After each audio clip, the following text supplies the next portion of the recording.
Madam President, I ask unanimous consent that Justin Hamilton Senator from Kentucky. Justin Hamilton, an intern in my office, and Stephen Fan of the Sergeant of Arms office be allowed the privileges of the floor for today's session in the Senate, and that Stephen Fan be allowed to stand next to me and interpret my remarks in American Sign Language. Without objection. My nephew, Mark, has neurofibromatosis, NF2, but that's not who he is. He's an indomitable spirit, a courageous young man, a man who knows and faces each day certain that he is one with his God. He is like many young people on earth. He's in search of the truth. He reads, he thinks, but he no longer hears. Neurofibromatosis, too, is characterized by recurrent neurologic tumors. Its signature tumor affects the auditory nerves and destroys the hearing.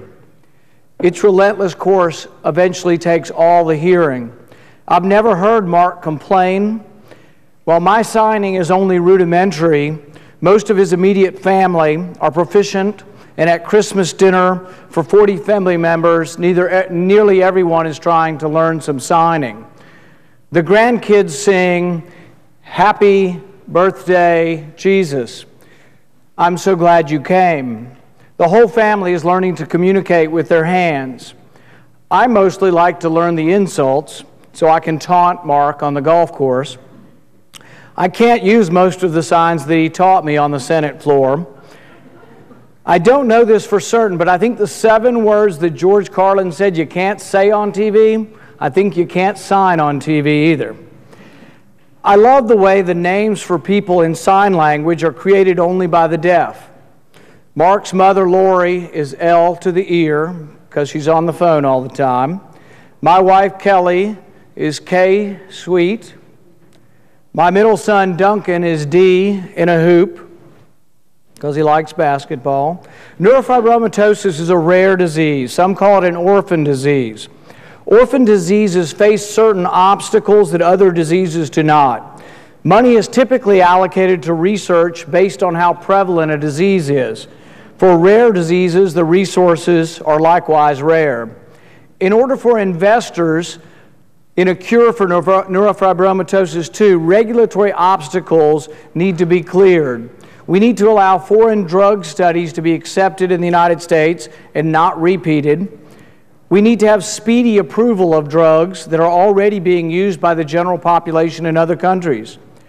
My Chief of Staff's sister, Karen, has pulmonary fibromatosis or pulmonary fibrosis, another orphan disease. She's 40 years old with a young daughter, and she is likely only to live today through a fluke in the system. She takes a medication that's part of an experimental trial in the U.S., but has been on the general market in Japan for years. If she didn't live near a research center, and if her family couldn't afford to pay $1,500 a month out of pocket, she wouldn't receive this drug, even though it's legal in Japan. The drug should have been cleared already, but we're not doing a good enough job of trying to get drugs cleared. It went through trials here. It's already been approved in Europe and Japan. 200,000 Americans, though, with a rare, deadly terminal disease are being denied this drug. We all want safety in the drugs and the cures for the drug and cures for disease. We all acknowledge that this is a balancing act. We should all acknowledge that the regulatory obstacles and burdens new drugs face in our country are oppressive and counterproductive. My hope is by putting a face, my nephew Mark with neurofibromatosis, my staff member's sister Karen with pulmonary fibrosis, that these 2 orphan diseases will be made more personal. These are people who are close to our families, and we hope others will come to realize that we must do something to get rid of government obstacles to cure for rare diseases. Thank you, Madam President.